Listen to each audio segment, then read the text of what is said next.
തമിഴ്നാട്ടിൽ ടിവിക്കിടെ സർക്കാർ രൂപീകരണം അനിശ്ചിതമായി തുടരുന്നു. കേവല ഭൂരിപക്ഷമില്ലാതെ സർക്കാർ രൂപീകരിക്കാൻ അനുമതി നൽകാനാകില്ലെന്ന് ഗവർണർ രാജേന്ദ്ര അർലേക്കർ നിലപാടെടുത്തതോടെ സത്യപ്രതിജ്ഞ പ്രതിസന്ധിയിലായി. കേവല ഭൂരിപക്ഷത്തിനു വേണ്ട എംഎൽഎമാരുടെ പിന്തുണ ഉറപ്പാക്കാൻ ടിവികെക്ക് കഴിയാത്തതിനാൽ വിജയുടെ സത്യപ്രതിജ്ഞ വൈകിയേക്കും. മന്ത്രിസഭയുണ്ടാക്കാൻ അവകാശമുന്നയിച്ച് വിജയ് ഗവർണറെ കണ്ടിരുന്നു. മന്ത്രിസഭയുണ്ടാക്കാൻ അവകാശമുന്നയിച്ച് കത്തു നൽകുകയും ചെയ്തു. ഇന്ന് സത്യപ്രതിജ്ഞ ഉണ്ടാകുമെന്ന ധാരണയിൽ ചെന്നൈ നെഹ്റു സ്റ്റേഡിയത്തിൽ ഒരുക്കങ്ങൾ നടത്തുകയും ചെയ്തതാണ്.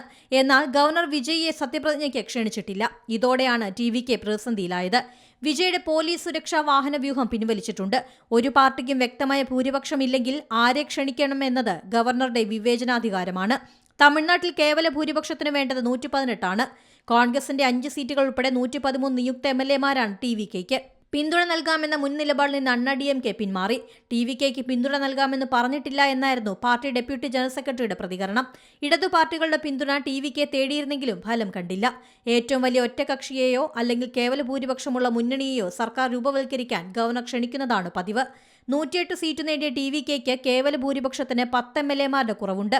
മന്ത്രിസഭയുണ്ടാക്കാൻ കോൺഗ്രസിന്റെയും ഇടതുകക്ഷികളുടെയും സഹായം തേടിയ ടിവികെ അണ്ണാ-ഡിഎംകെയുമായും എൻഡിഎയിലെ മറ്റൊരു ഘടകകക്ഷിയായ പിഎംകെയുമായും ചർച്ച നടത്തുന്നുണ്ട്.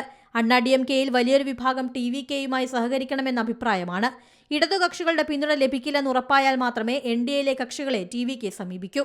അതേസമയം റിസോർട്ട് രാഷ്ട്രീയത്തിന് ഉത്തേജനകമായ നിമിഷങ്ങളാണ് തമിഴ്നാട്ടിൽ നടക്കുന്നത്. കുതിരക്കച്ചവടം ഭയന്ന് 15-ലധികം അണ്ണാ-ഡിഎംകെ എംഎൽഎമാരെ അയൽ സംസ്ഥാനമായ പുതുച്ചേരിയിലെ പ്രമുഖ റിസോർട്ടിലേക്ക് മാറ്റി.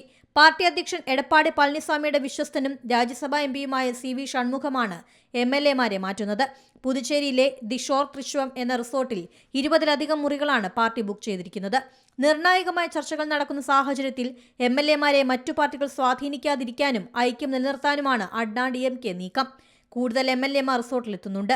സർക്കാർ രൂപീകരണത്തിൽ വ്യക്തത വരുന്നതുവരെ കൂറുമാറില്ലെന്ന് ഉറപ്പാക്കാനാണ് പാർട്ടിയുടെ ശ്രമം. നിലവിൽ ഡിഎംകെക്ക് 59 സീറ്റും അണ്ണാ-ഡിഎംകെക്ക് 47 അംഗങ്ങളുമാണുള്ളത്.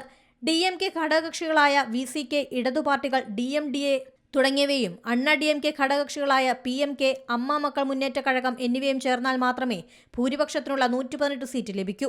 അതേസമയം BJP ബന്ധം അണ്ണാ-ഡിഎംകെ ഉപേക്ഷിക്കാതെ ഡിഎംകെ സഖ്യകക്ഷികൾ കൈകൊടുക്കാനിടയില്ല. തമിഴ്നാട് നിയമസഭാ തെരഞ്ഞെടുപ്പിൽ ഏറ്റവും വലിയ ഒറ്റകക്ഷിയായ ടിവികെ ഭൂരിപക്ഷം ഒപ്പിക്കാൻ ശ്രമം തുടരുന്നതിനിടെ ഡിഎംകെയും അണ്ണാ-ഡിഎംകെയും തമ്മിൽ മന്ത്രിസഭയുണ്ടാക്കുന്നത് സംബന്ധിച്ച രഹസ്യ ചർച്ച നടക്കുന്നതായും റിപ്പോർട്ടുകളുണ്ട്. National desk, C Malayalam news. ഏറ്റവും പുതിയ വാർത്തകളും വിശേഷങ്ങളും വിരൽത്തുമ്പിലറിയാൻ സി മലയാളം ന്യൂസ് എല്ലാ ഡിജിറ്റൽ പ്ലാറ്റ്ഫോമുകളിലും ലഭ്യം.